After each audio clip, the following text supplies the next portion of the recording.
Итак, приветствую вас на очередном занятии. Сейчас мы будем рисовать вот такие вот прямые волосы. Если вам что-то похожее попадется, считайте, что вам повезло, потому что их нарисовать совсем просто. Я даже не знаю, что здесь особенно такого комментировать. Но вот сейчас у нас построение идет. Вот. Я рисую по такому принципу с помощью глазомера. Соблюдая вот такую параллельность, глядя на фотографию так одним глазком.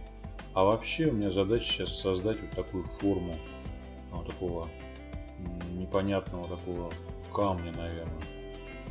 Вот тут, собственно, практически никаких сложностей нет. Вот нам надо разделить нашу форму на части, примерно вот такие вот. Примерно померить их можно карандашиком, можно на глаз. Между собой, то есть соответствие вот здесь пошире, здесь две ширины, здесь одна ширина, в общем, соответственно друг другу, когда они рядом находятся, вот эти вот частички, это сделать совсем несложно. Собственно, про построение головы у нас есть специальный отдельный урок, там все очень подробно, детально. А здесь у меня сейчас задача показать вам, как я рисую вот эти волосы кистью.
Собственно, все готово для раскрашивания.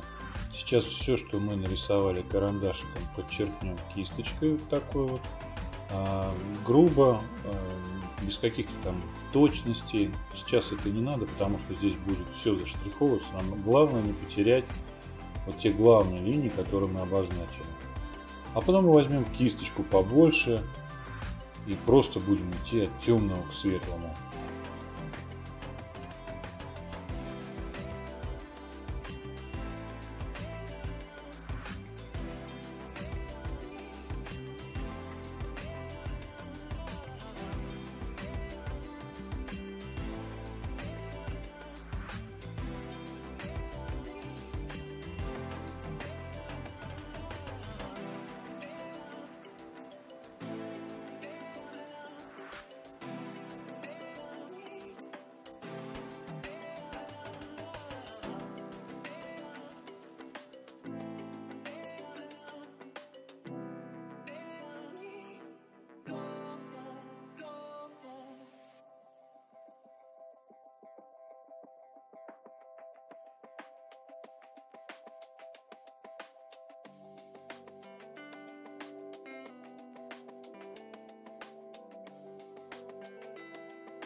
Ну вот, я думаю, сейчас уже можно будет взять кисточку побольше.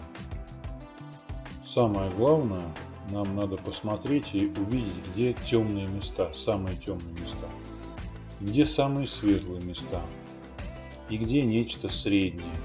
Вот это нужно сразу выделить для себя на фотографии и придерживаться этой картинки, чтобы она у вас держалась в голове при раскрашивании, при тушевании.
Так же, как мы видим темные места, также нам нужно обозначить у себя в голове для начала и светлые места и постараться не закрасить их сразу, а оставить для них немного света. Вот. Видите, как это выглядит на картинке. То есть вот эти моменты, вот эти границы должны быть видны на нашем рисунке. Но все же мы все равно закрасим немножечко потемнее, чем на фотографии изначально, чтобы потом поработать ластиком. И тогда у нас станет уже настолько светлое место, насколько нам нужно. Если мы вдруг немножечко переиграем с ластиком, всегда можно немножечко поработать большой кисточкой и притенить излишки светлого.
Итак, с основным тоном мы закончили. Сейчас нам нужно сделать фактуру. Для этого мы возьмем кисточку потоньше. Фактуру мы будем создавать двумя-тремя подходами. Первое, это вот поработаем вот такой вот кисточкой, не особо такой тоненькой, скажем, грубо пробежимся, но уже это очень сильно подчеркнет фактуру волос. Потом свою лепту внесет ластик, конечно же. И третий этап, это мы возьмем кисточку еще поменьше и в некоторых местах пройдемся этой кисточкой и уточним. А потом, когда у нас вот эта вся работа будет проделана, мы посмотрим, какие у нас есть недостатки по поводу общей светотени. Помните, я вначале говорил, что есть темные места, есть светлые, и нам этот момент нужно обязательно соблюдать и придерживаться его. Вот этот как раз момент мы, если что, мы потом подработаем большой кисточкой, не особо сильно заштриховывая вот эту работу, которую мы делаем сейчас, но в то же время задавая общий тон. Таким образом наш рисунок будет подчиняться целой картине. Наши вот эти все мелкие отдельные детальки, наши рисуночки, все будет входить в целое.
Ну вот, достаточно поработали кисточками.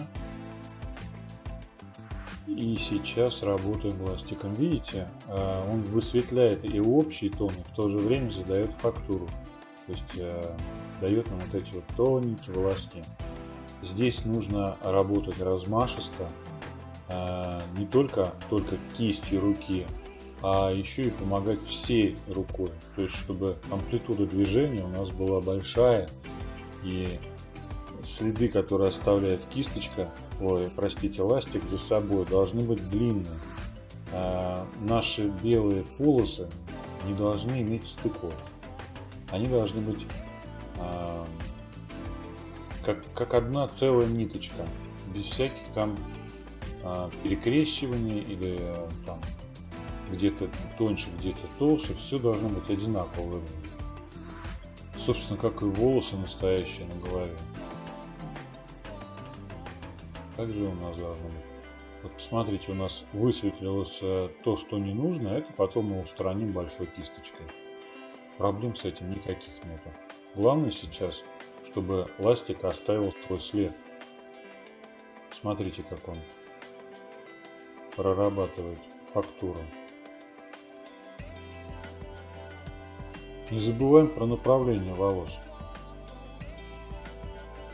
Почаще смотрите на исходную фотографию.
Подчеркиваем отдельно взятые локоны, какие-то там прорисовочки.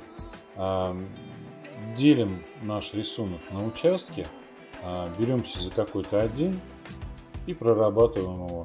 Сейчас у нас завершающая стадия, можно немножечко увлекаться, но в то же время поглядывая на нашу целую картину. Все ли у нас соответствует целой картине? Или мы делаем какие-то отдельные инородные объекты? Все должно подчиняться целому.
отдельно взятые волоски, которые выходят за грани нашей прически, придают дополнительную реалистичность.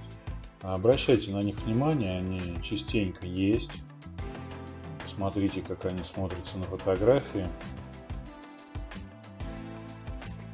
Должны иметь такую легкую воздушность, не должны быть толстыми и не должны выглядеть ярче, чем главный объект, то есть главные волосы наши, локоны. Они должны быть как бы на полтона пониже и такие вот, чтобы не было такое второстепенное значение.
Ну вот, собственно, и все. Наша прическа, наши прямые волосы закончились. Мы нарисовали их.